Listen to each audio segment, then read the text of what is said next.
오마이뉴스가 만드는 팟캐스트 이털남입니다. 이털남 금요일 편은 취중진담이 방송됩니다.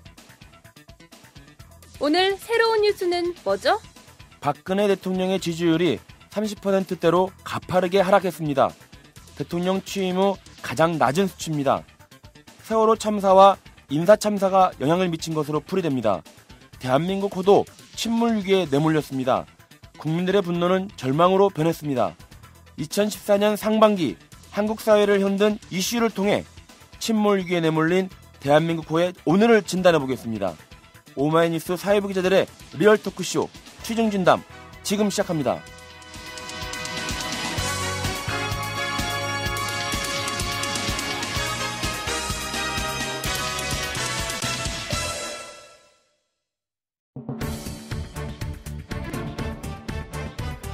한 주간 여러분의 궁금증을 불러일으킨 사회 이슈의 숨은 이야기들을 속 시원하게 설명해드립니다. 오마이뉴스 사회부 기자들의 리얼 토크쇼 취중진담.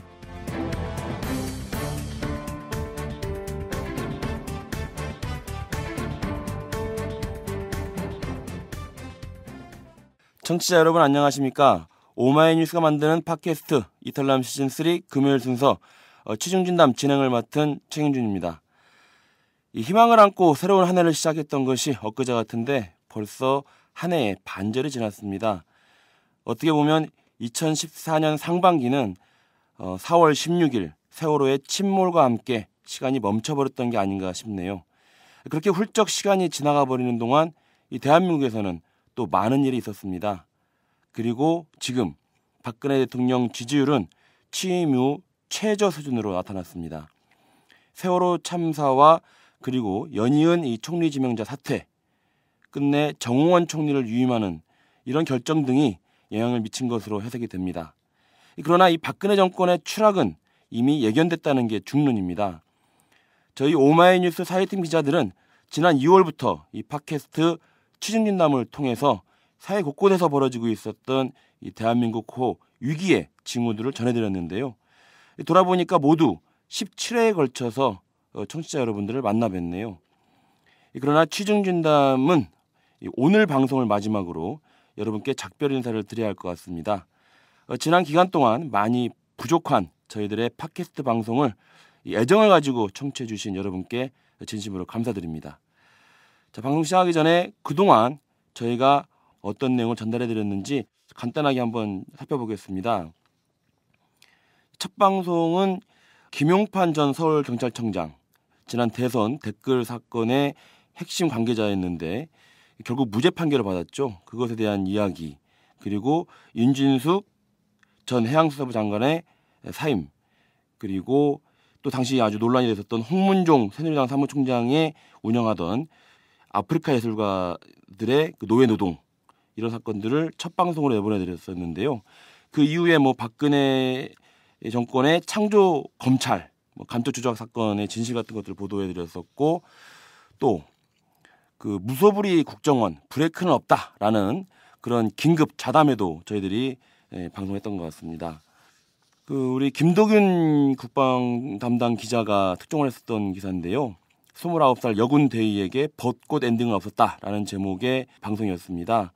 군 사법기관이 성추행, 가혹행위를 했었던 그 상관에게 솜방망이 처벌을 내렸던 그런 사건에 대한 진실을 파헤쳤었습니다.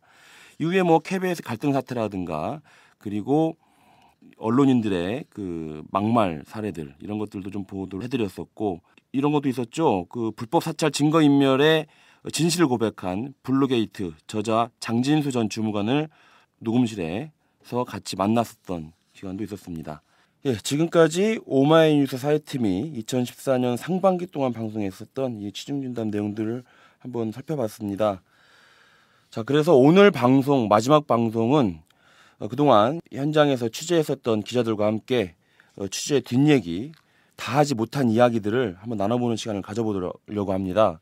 오늘 녹음실에는 좀 오랜만에 많은 우리 사회부 기자들이 나와 있는데요. 돌아가면서 인사를 한번 해볼까요? 우리 이주영 기자. 네, 오마이뉴스 이주영입니다. 네, 그리고 네, 저는 오마이뉴스 유성애 기자라고 합니다. 예. 네, 교육 미디어를 담당하는 선대식 기자라고 합니다. 네. 네, 법조팀 박소희 기자입니다. 네, 이렇게 4명의 기자가 오늘은 녹음실에 나와 있습니다.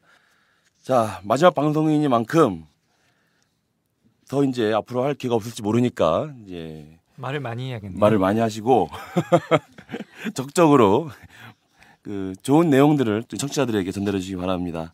자, 우선 먼저 우리가 해야 할 이야기가 올 상반기 가장 충격적인 사건이었죠. 한국 역사상 최악의 해양 참사, 바로 세월호 참사였습니다. 이 사고가 일어난 그 지난 4월 16일 선내에서는 학생들에게 대기하라 라는 말만 되풀이했고, 해경에 도착해서는 선장과 선원들을 전원 구조했는데 학생들은 남겨진 채 그렇게 세월호는 침몰했습니다. 그리고 모든 국민들이 TV 생중계를 통해서 그 침몰하는 장면을 목격했고요. 이 다음날 박근혜 대통령이 사건 발생지인 진도에 내려가서 아이들을 꼭 구하겠다 단언했지만은 결국 지키지 못한 약속이 돼버렸죠. 현재 나홀로 탈출을 감행한 이준석 선장 등 이 핵심 직원들이 구속된 상태고, 검찰은 계속해서 도피 중인 이 청해준 해운의 실소유주 유병언 전 세무그룹 회장을 쫓고 있지만 검거 소식은 들리지 않고 있습니다.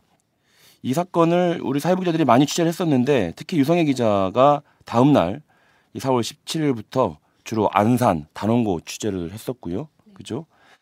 취재하면서 기억에 남는 점이 있을 것 같은데 어떤 게 있습니까? 사실 저만 한 건 아닌데요. 저는 이제 막내 기자다 보니까 이런 대형 재난 취재가 처음이라서 네. 굉장히 좀 한마디로 표현하면 좀 카오스였던 것 같아요. 네. 그러니까 당장 현장에 떨어져서 기사를 어떻게 취재를 해와야 되는데 뭘 어디서부터 어떻게 해야 될지 잘 모르겠더라고요. 네. 그래서 일단 기억에 나는 게 이제 생존된 학생들에 대해서 이제 무작정 취재에 들어갔는데, 그 안산 고대병원에서 이제 생존 학생들을 만날 수 있었어요. 근데 그때 이제 저만 있는 게 아니라 타사 기자들도 있었거든요. 네. 그래서 이제 링게 꽂은 이제 학생을 둘러싸고 다들 이제 어떻게든 한마디를 듣겠다고 취재를 하는데, 이게 한 걸음 떨어져서 보니까 그 학생은 완전히 그 기자들한테 휩싸인 거예요.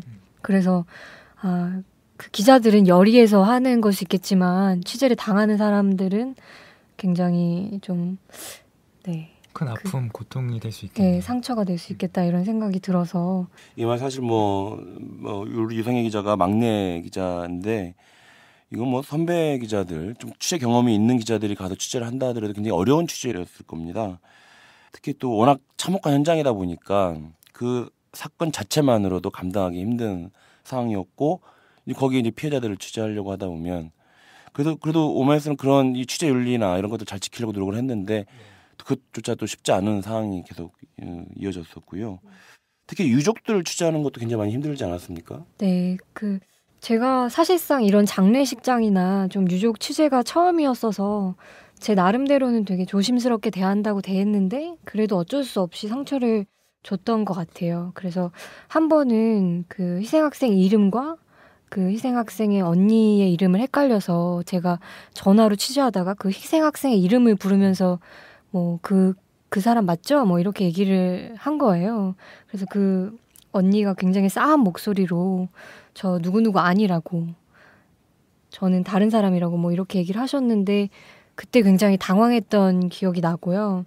또 하나는 이제 그 KBS 간부 중에서 세월호 침몰 사고와 교통사고를 비교해서 말을 했던 분이 있었어요. 김시곤 전 보도국장이었죠. 네네. 근데 유족분들이 굉장히 그 망언에 대해서 굉장히 화가 나셔서 사과를 요청을 했는데, 그쪽에서 이제 사과를 끝까지 안 한 거예요. 네. 그래서 안산 분향소에서 KBS가 있는 여의도까지 직접 차를 타고 가신 적이 있었어요. 근데 제가 그때 현장에 있었는데 이 유족분들께서 아이들의 영정을 그 재단에서 이렇게 내려가지고 그 영정을 안고 가시는데 장면이 너무 비극적이어서 제가 내가 여기서 뭘 하고 있지? 막 이런 생각이 들 정도더라고요. 아버지들은 굉장히 막 화가 나셔서 다 떼라고, 영정사진을 떼라고 해서 다 각자 자기 자녀분들의 영정사진을 떼고 있고, 어머니들은 울고 계시고 이런 장면이 있었는데, 그걸 보면서 도대체 유족분들의 심정이 어떨지 잘 상상이 되지 않았고요. 네, 힘든 취재를 했었는데 우리 선대식 기자는 팽목항에 직접 내려갔었잖아요. 네. 예, 그때 혹시 뭐 취재하면서 뭐 선대식 기자도 같은 상황이었었고 취재하기 네. 어려운 상황이었을 텐데 특히 이 유족들이 초기 그 긴급 구조하지 못한 상황이나 이후에 구조 상황이 지연되고 있는 거 이런 것들에 대한 불만이 굉장히 많았죠. 그 정부에 대한 그런 네. 불만들이 굉장히 많았었을 네. 텐데. 제가 봤을 때도 그 불만이 어떻게 보면 좀 정당하다고 느껴지더라고요. 네. 특히 팽목항에서는 매일 이제 해양경찰청에서 나와서 이제 브리핑을 하는데 그 브리핑 내용을 자세히 들어보면 자세히 모르고 하는 얘기들이 많고 또 이제 유족들이 궁금한 점을 물어봐도 제대로 답변하지 못하더라고요. 그래서 해양경찰청도 이게 전문성이 전혀 없어 보이더라고요. 그래서 유족들한테 신뢰를 얻지 못하는 상황이었습니다.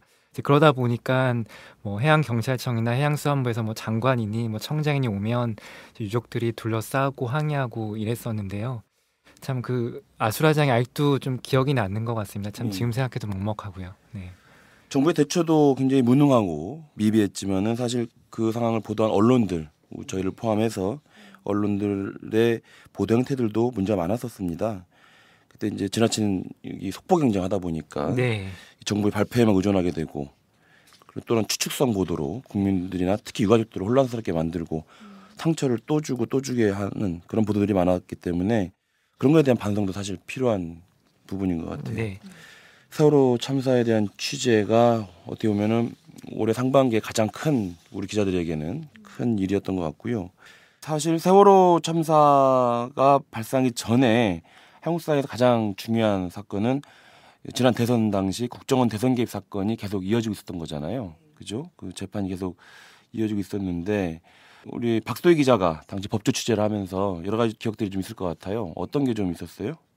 그 참 국정원 대선 개입 사건 같은 경우는 사안 자체가 크기도 한데 개인적으로 좀 남다른 인연이 있어서 더 좀 기억에 많이 남는 사건입니다. 제가 네, 인연이. 그 댓글 사건이 터진 날 퇴근하던 길에 선배의 호출을 받고 그 오피스텔 앞에서 뻗치기를 했거든요. 그래서 12월 2012년 이제 12월 11일 그렇죠. 밤과 12월 12일 밤까지 새벽까지였는데 예. 제가 좀 추위를 많이 타는 편인데 그때 오피스텔 복도에서 밤이 되니까 굉장히 춥더라고요. 그래서 그 누군가 깔고 앉은 종이 상자가 참 부러웠던 그런 기억도 있고 그 뒤로 이제 저는 사실 담당이 아니라서 한동안 좀 잘 관심을 못 가졌던 사안이었는데 제가 또 이제 법조에 가서 계속 원세훈 전 원장과 뭐 김용판 전 서울지방경찰청장 사건들 취재를 계속하면서 아 이게 참 신기하다 그런 생각을 많이 했습니다. 네, 그래요. 사실 언제부턴가 이 국정원 이야기가 뉴스에 너무 많이 나오고 있어요. 그렇죠. 저는 대선 때 이전부터 그랬지만 대선 때 특히 심했고 이 대선 이후에도 계속 국정원과 관련된 굵직한 사건들이 계속 터져 나오고 있습니다. 네. 지금은 또 뭐 이제 국정원장에서 사퇴하고 나서 또 이명기 국정원장 후보자에 대한 또 의혹도 제기되고 있고 어쨌든 참 말이 많은 기관이에요. 저도 제가 살면서 이렇게 국정원 사람들을 많이 볼 일이 있을까 싶을 정도로 이제 법정에서 자꾸 국정원 직원들을 목격하는 상황들이 벌어지고 있는데요. 이제 대선 개입 사건도 그렇고 최근에 이제 작년에 일어났었던 이석기 의원 내란 음모 사건 그렇죠. 그리고 국정원 간첩 증거 조작 사건이 있었고 요즘에 이제 새로 진행 중인 재판이 그 2007년 남북 정상회담 회의록 사건 재판입니다. 네네. 이 사건도 뭐 그 증인이나 어떤 피고석에 국정원 직원이 앉는 건 아니지만 결국 촉발됐던 게 국정원 쪽에서 이제 회의록을 공개를 하면서 사건이 불거졌기 때문에 전혀 국정원과 무관하진 않다고 볼 수 있는데요. 사실 덕분에 그 내곡동 본부도 다녀왔어요. 남재준 국정원장이 이제 대국민 사과를 할 때.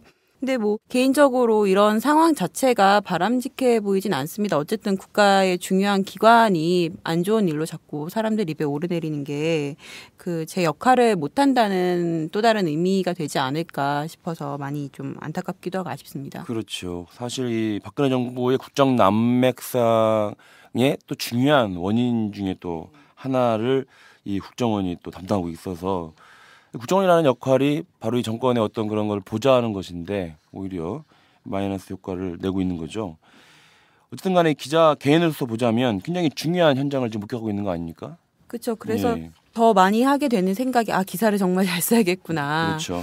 그리고 실제로 최근에 제가 2월에 이제 강기훈 씨 유서대피 사건 취재를 하면서 자료를 찾는데 그 90년대 당시 기사들이 많이 도움이 되더라고요. 그걸 또 보면서 몇십 년 후에 누군가 제가 쓴 그 기사를 찾고 뭐 참고할 수도 있지 않겠나 그런 생각을 하면서 기사 정말 똑바로 잘 써야겠구나. 네. 그런 생각을 많이 했습니다. 제가 잘하고 있는지는 모르겠지만. 저도 이제 법조 출입할 때 기억이 나는데 재판 취재하는 게 굉장히 지루한 작업이에요. 사실 가끔 졸음과 싸울 때도. 예, 맞습니다. 막 뭐 간단한 재판은 뭐 금방 뭐 10분이나 그쵸. 20분 끝나기도 네. 하는데 이런 큰 사건 같은 경우는 하루 종일 하잖아요. 네. 재판.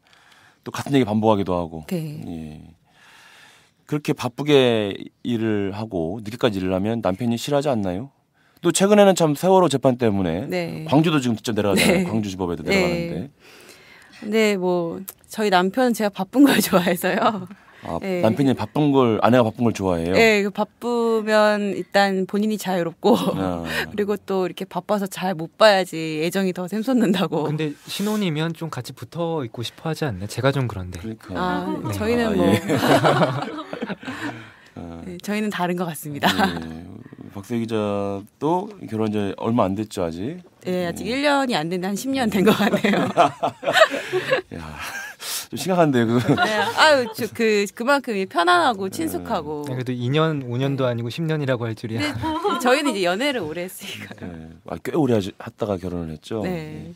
지금 또 선대식 기자는 결혼한 지가 지금 이제 1년 일 년 하고, 네, 됐고. 1년 정도 됐죠. 방송 시작하기 전에는 이제 뭐 그때 당시에는 장모님도 칭찬하셨던 예. 일이 있었죠. 칭찬하시고 방송 들으시면서. 네, 제가 또 장모님이요? 네, 제가 일부러 또 그 이제 사위가 이렇게 방송도 합니다라고 네. 해서 링크를 보내줘서 이제 장모님 들으시고는 되게 잘한다. 네, 방송 쪽으로 한번 진출해라.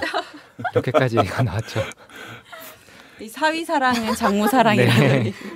방송으로 진출하라는 말씀까지 뭐 정말 이제 사랑하시나 목소리만 네. 가지고 네. 정말 사랑하시는 것 같습니다. 사회사랑을. 어쨌든 우리 방송 진행하는 와중에 상반기에 네. 이 사회적으로는 늘 우울한 뉴스만 있었지만은 개인적으로 굉장히 또 좋은 뉴스도 있었고요.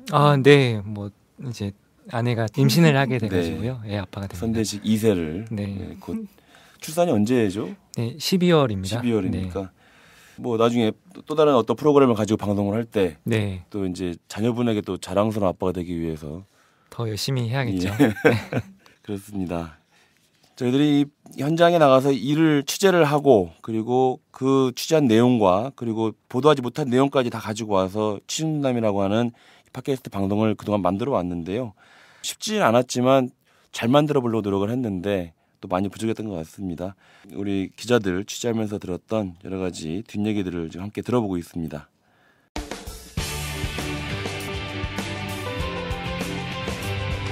우리가 몰랐던 뉴스의 속사정을 여러분에게 들려드립니다. 오마이뉴스 사회부 기자들의 리얼 토크쇼 취중진담. 자, 여러분께서는 지금 이탈남 시즌3 금요일 순서 사회부 기자들이 만드는 취중진담과 함께하고 계십니다. KBS 길안영 사장이 결국은 해임이 됐습니다. 세월호 사건의 연장선상에 있었던 이야기죠. 네. 이 청와대의 보도통제 외압 당사자인 길 사장의 퇴진을 주장하면서 양대 노조가 파업을 벌였어요. 이게 뭐 이례적인 일이잖아요. 네, 2010년에 이제 원래 그 KBS 노조에서 지금 새 노조라고 하잖아요. 그렇죠. 이제 분리가 됐었는데 그 이후에 처음으로 양대 노조가 이제 같이 파업을 한 거죠. 예. 이 손대식 기자가 바로 이 KBS 사태를 취재했었는데 이 세월호 침몰 사고와 맞물려서 가장 큰 또 우리 관심사였습니다. 취재하면서 어떤 일이 좀 있었나요? 네, 그 우선은 세월호 침몰 사고 당시 이제 아까도 이제 말씀하셨는데요. 그 당시에 이제 기자들에 대한 불만이 많이 있었잖아요. 네네. 특히나 이제 방송 기자들에 대한 불만이 좀 많이 있었습니다. 그러니까 뭐 KBS를 비롯해서 이제 공영 방송들이 그 박근혜 대통령의 뭐 행보는 좀 부각시키면서 이제 정부의 이제 무능 이런 것들은 좀 감춰왔다 이런 문제들이 좀 많이 제기가 됐었는데요. 그랬죠. 결국에는 KBS 막내 기자들이 이제 반성문을 썼습니다. 이제 그게 이 모든 사태의 시작이었습니다. 그리고 이 사태에 좀 기름을 부은 거는 이제 김식원 전 보도국장의 발언인데요. 그 세월호 침몰 사고와 이제 그 연간 교통사고 사망자 숫자를 비교하면서 그렇죠. 이게 뭐 많은 숫자가 아니다 이렇게 이제 발언해서 유족들한테는 좀 폄훼하는 듯한 이런 느낌을 받았을 거예요. 네. 그래서 아까 유성애 기자도 말했듯이 유족들이 이제 KBS 앞을 찾아오는 일이 이제 일어난 거죠. 저도 참 그때 취재했었는데 이제 믿기지 않은 일이더라고요. 네. 그리고 그 후에 이제 결정적으로는 이제 길환영 사장의 이제 사과를 유족들이 요구했지만 이제 길환영 사장은 결국은 나타나지 않았습니다. 그래서 이제 이후에 이제 유족들이 청와대 앞에 가서야 길환영 사장이 나타났는데요. 이제 이후에 이제 길환영 사장이 이제 왜 사과하지 않았는지 이런 의문들이 많이 남았었죠 그 당시에. 예. 그 KBS 사태를 취재하면서 네. 이 막내 기자들을 좀 많이 만나봤나요? 네, 그 막내 기자들도 공개 석상에서 발언도 많이 했고요. 또 제가 몇몇 기자들한테 연락을 돌려서 좀 얘기를 듣기도 했었죠. 네. 네. 사실 이 언론사에서도 네. 그 언론사가 제대로 가고 있는지를 보려면 막내 기자들의 제대로 하는지를 보는 네. 것이 굉장히 중요할 것 같아요. 네. 물론 더 크게 보자면 정권이 제대로 하고 있는지를 보려면 또 언론을 봐야겠죠. 네. KBS 사태가 가지고 있는 상징성이 바로 그런 것일 텐데 네. 사실 이제 미디어 분야는 그 선대식 기자가 맡기 전에는 원래 이주영 기자가 네. 또 맡았었잖아요. 네. 네. KBS 이번 사태 때도 취재 좀 지원을 했었잖아요. 네, 그렇습니다. 예. 좀 그때 뭐 어떤 재밌는 일이 좀 있었나요? 이제 저는 이제 KBS 이사회가 길환영 KBS 사장에 대한 해임 재청안을 의결할 당시에 이제 그때 지원을 나갔었는데요. 예. 이제 제가 그 전날과 그 당일을 취재를 했었는데 그 전날까지는 파업을 하는 취재 기자들의 모습이 굉장히 행복해 보였습니다. 이렇게 힘차고 즐겁고 표정이 밝고 그랬는데요. 네. 그 해임 재청안을 의결하는 순간 네. 직후에 이제 그 PD들과 이제 기자들이 KBS 신관 안으로 들어가는 모습을 봤는데 이상하게 어깨가 축 처져 있고 네. 그리고 또 이제 이렇게 한숨을 쉬더라고요. 그래서 길환영 사장이 결국 해임이 됐잖아요. 네. 왜 그런 걸까요? 그러니까 이제 파업하는 동안에 잠깐 업무를 놓고 있었는데 이제 왜냐면 이제 제작 거부를 했었으니까요. 네. 파업을 하고. 근데 이제 사장이 떠나서 좋지만 다시 일을 업무를 해야 된다. 그래서 한 이제 조합원께서는 휴, 그래 일을 하는 건 좋은 거지라면서 이제 터벅터벅 걸어가시더라고요. 네. 그 저도 조합원들 집회에 가 보니까 조합원들 표정이 좀 밝더라고요. 그렇죠. 네. 그 물론 농담으로 하는 얘기겠지만 이제 조합원들이 하는 얘기를 들어보니까 일을 안 하니까 좋더라. 그리고 오랜만에 늦잠을 자니까 좋다. 뭐 이런 얘기를 하더라고요. 아무래도 좀 즐거운 분위기에서 이제 파업을 좀 이끌어가려는 그런 네. 노력으로 보였습니다. 저 사과할 게 또 하나 있는데 이거 네. 관련해서 최영철 KBS 9시 뉴스 네. 앵커한테 꼭 사과를 해야 될 일이 있었어요. 네. 이제 제가 지원을 나가서 취재를 하는 첫날에 이제 KBS 기자협회 파업한 기자들이 이제 선전전을 나가기로 네. 한 거예요. 그래서 이제 그 메인 뉴스의 앵커인 최영철 앵커를 찾기 위해서 이제 근처에 있는 기자 2명분이 한 벤치에 앉아 있었는데 찾아가서 죄송한데 KBS 최영철 앵커는 어디 쪽에 계신가요? 물어봤더니 그 옆에 분이 제 옆에 있는데요 라면서 하시는 거예요. 알고 보니 제 앞에 바로 앞에 있던 분이 최영철 앵커셨던 거죠. 네. 그래서 제가 죄송하다 정말 죄송하다 했더니 저를 몰라보는 분이 많아요라고 하더라고요. 이 자리를 빌어. 시청률 20%의 뉴스 프로그램의 메인 앵커인데 네. 이제 변명을 하자면 네. 그 뉴스할 때 끼셨던 안경이 아니더라고요. 뿔테로 바뀌셔가지고 제가 네. 못 알아봤습니다. 뿔테 때문에. 네. 예. 아니, 저도 그 최영철 앵커가 이제 광화문 광장에서 1인 시위를 한 적이 있었거든요. 30분 동안. 네. 근데 알아본 사람이 없더라고요. 과거에 이제 스타 앵커들이 많이 있긴 했었는데 요즘에는 사실 또 그렇게 스타 앵커는 또 없는 것 같아요. 손석희 앵커 이후에 좀 보면은 또 최영철 앵커도 좀 오래 진행한 예. 앵커도 아니고 해서 그랬던 것 같습니다. 그랬던 것 같아요. 예. 그런 좀 최영철 앵커 같이 훌륭한 앵커들이 잘해서 또 잘할 수 있는 터전이 만들어져서 네. 훌륭한 앵커로 커서 네. 올바른 우리 후배들에게 그런 선배 모습을 보여주면 좋을 텐데 네. 특히나 이 선배 앵커라는 분들이 이 마이크를 놓자마자 바로 이 청와대로 직행하는 분들이 있어서 후배들한테 아주 안 좋은 선례가 되고 있죠. 특히나 최영철 앵커 전 9시 뉴스 앵커가 민경욱 현 청와대 대변인이죠. 예, 그렇죠. 자, 한대식 기자는 또 요번에 그 6.4 지방선거에서 이 교육감 선거도 취재를 했잖아요. 네. 광역 단체장이 어떻게 됐다, 뭐 어떻게 됐다 이런 것들은 사실 뭐 그런 건 뉴스가 잘 많이 안 됐고 오히려 우리에게 눈길을 끌었던 것은 13명의 진보 교육감이 탄생한 겁니다. 네네. 다들 아시겠지만 특히 서울에서 조희연 후보가 2명의 보수 후보를 제치고 네. 막판 대역전극을 이뤄냈는데 네. 어떻습니까? 그 정작 이번 선거의 스타는 따로 있다라는 얘기가 있는데 이게 무슨 얘기인가요? 네, 뭐 초반 4%의 지지율로 결국에는 이제 대역전극을 이뤄낸 조희연 후보도 뭐 스타겠지만, 네. 근데 뭐니 해도 이번 선거의 스타는 고승덕 이제 서울시 교육감 후보겠죠. 그렇죠. 네, 예. 뭐 다들 아시겠지만 이제 선거 전날이었죠. 3일 오후 강남 한복판에서 이제 외친 그 절규 다들 아시잖아요. 네네, 예, 기억합니다. 그 미안하다 절규. 네, 이 절규가 이번 선거의 명장면으로 좀 길이길이 기억될 것 같습니다. 그래서 패러디도 엄청 많이 나왔었잖아요. 네, 그래서 뭐 고승덕 후보가 선거에선 졌지만 인터넷에선 이겼다 이런 얘기도 나오고 있습니다. 선거에선 졌지만 인터넷에서 네. 이겼다. 특히 또 재밌는 건 이제 그 당시에 이제 페이스북에 그 고승덕 후보의 절규 영상이나 뭐 이런 게 많이 돌아다녔는데요. 네. 정작 사과를 받은 이제 캔디고 씨는 페이스북에 오마이라는 글을 짤막하게 남겼습니다. 무슨 뜻이죠? 오마이. 글쎄 오마이스를 오마이. 의미하는 것도 아니고 오마이갓의 줄임 오마이. 아마도 아니겠죠? 그러겠죠. 네. 오마이스가 아니라. 네. 딸로서는 그 사과를 받아들일 수 없다. 네. 뭐 이런 표현일 것 같습니다. 특히나 이게 진정성 있는 사과라고 보기 어려울 것 같아요. 네. 이렇게 고승덕 후보는 따님 때문에 곤란한 상황에 처했었던 반면 네. 조희연 교육감 같은 경우는 또 아들이 인터넷에 쓴 글 때문에 힘이 됐었던 그런 경우가 있었죠. 그렇죠. 캔디고 씨가 이제 글을 쓰기 한 이틀 전이었을 거예요. 이제 조희연 그 당시 후보의 둘째 아들 성훈 씨가 글을 썼는데요.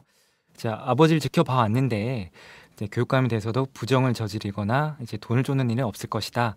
이렇게 글을 이제 다음 아고라에 올렸는데요. 네. 이게 몇십만 건의 조회수를 기록했습니다. 네네. 이제 그래서 큰 호응을 얻었죠. 그래서 이틀 뒤에 이제 캔디고 씨의 이제 그 발언과 맞물려서 큰 영향을 끼친 것 같습니다. 네. 그렇게 6.4 지방선거는 끝났고 아까 이제 초반에 말씀드렸듯이 박근혜 대통령의 지지율은 계속 하락을 선을 긋다가 지금 30%대 이게 뭐 굉장히 많이 떨어졌는데요. 뭐 진중권 씨는 이 철의 40%는 무너지지 않을 것이다라고 생각을 했었는데 이게 무너졌다. 뭐 이런 내용의 트윗글도 올렸더라고요. 자, 이 가장 큰 원인은 결국 이 세월호 참사에 이은 인사 참사가 네. 아니겠습니까? 특히 문창극 국무총리 후보자 정말 말이 많았었는데요. 제가 한번 요걸 한번 읽어보겠습니다. 냉철한 비판의식과 합리적 대안을 통해 우리 사회의 잘못된 관행과 적폐를 바로잡기 위해 노력한 분으로 뛰어난 통찰력과 추진력을 바탕으로 공직사회 개혁과 비정상의 정상화 등 국정과제들을 제대로 추진해 나갈 분. 이게 무슨 말이냐면 문창국 총리 후보자에 대한 청와대의 평가였습니다. 그런데 결국 이 친일 식민사관과 국민 비하 발언 또 전직 대통령에 대한 막말 이런 것들이 국민적 분노를 또 자아내게 했고 심지어 이 새누리당 내에서조차 사퇴를 요구하는 그런 일이 있었는데요. 자, 문창국 총리 후보자 전 후보자죠. 네. 이 취재는 또 우리 이주영 기자가 취재를 했었잖아요. 네, 그렇습니다. 매일 아침마다 그 출근길 마크해야 되고 네. 점심에 또 밥 먹으러 나올지 가서 또 마크를 해야 되고 저녁에 퇴근 언제 할지 모르는데 또 퇴근길 마크해야 되고 네, 고생을 좀 많이 했는데 그래서 그 고생한 기자들이 기다리고 있었던 것은 언제 사퇴하느냐 네. 사퇴 시점만 기다리고 있었다. 네, 그렇죠? 그렇습니다. 네. 예. 총리 후보로 지명된 지 하루 만인 6월 11일 밤이었죠. KBS 9시 뉴스에서 과거 교회 강연 동영상을 보도한 다음 날부터 수십 명의 취재진들이 정부 서울청사 창성동 별관 로비에서 소위 말하는 뻗치기에 들어갔습니다. 그가 총리 후보직을 사퇴하느냐 마느냐 그 순간을 취재하기 위해서였는데요. 그렇죠. 이제 각 언론사 기자들은 이제 문 후보자가 저 이제 사퇴합니다라는 얘기를 하는 걸 듣기 위해서 정확히 약 2주 동안 매일 문 후보자의 출퇴근 광경을 지켜봐야 했습니다. 덕분에 이제 거기가 북촌 쪽인데요. 네.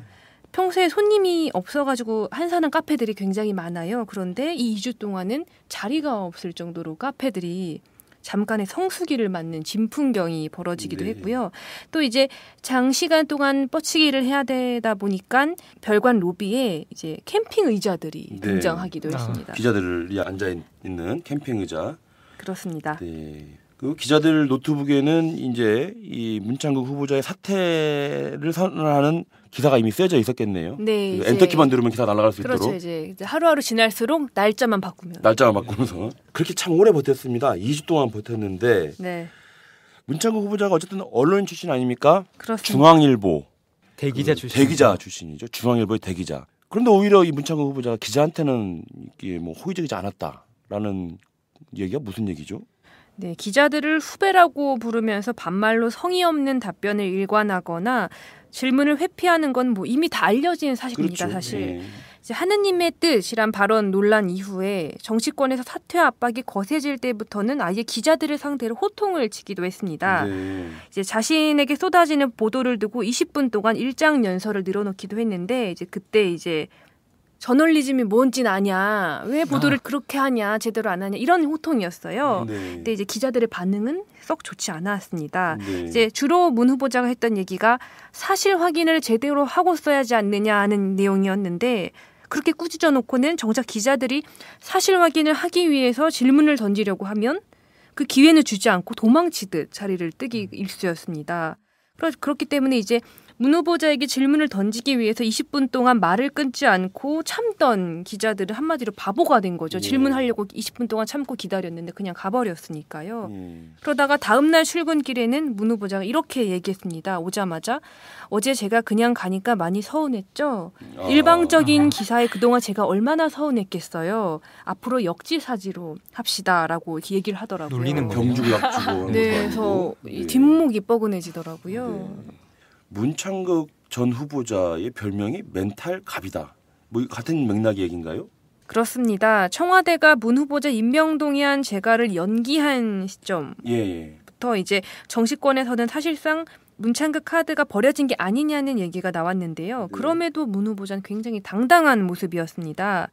친박 핵심 인사인 서청원 새누리당 의원이 대놓고 사퇴를 요구해도 문 후보자는 출퇴근길마다 굉장히 여유로운 미소를 지으면서 대통령 올 때까지 기다리겠다, 자진 사퇴는 없다는 입장을 재차 피력했습니다. 네. 뭐 어느 것을 예상하든 그 이상의 것을 보여준다는 얘기가 기자들 사이에서 나오기도 했는데요. 네. 이런 문 후보자를 두고 사상 최강의 버티기다, 진정한 멘탈 갑이다라는 별명이 붙기도 했습니다. 네. 심지어는 이번에 박근혜 대통령이 임자를 제대로 만났구나 하는 농담도 나돌았습니다. 이러한 이른바 인사 참사 문창극 후보자 그 전에 이제 안대희 후보자부터 해가지고 네. 계속 이어졌고 이것의 이제 하이라이트는 결국 이 정의원 총리의 유임이었잖아요, 그죠? 자, 인사 참사가 계속 이어지는 것에 대해서 박근혜 대통령은 이제 자기 자신을 돌아보는 생각을 하지 않고 인사청문회 제도에 대한 문제 제기를 하고 있는 겁니다. 과연 인사청문 제도의 문제일 것인가?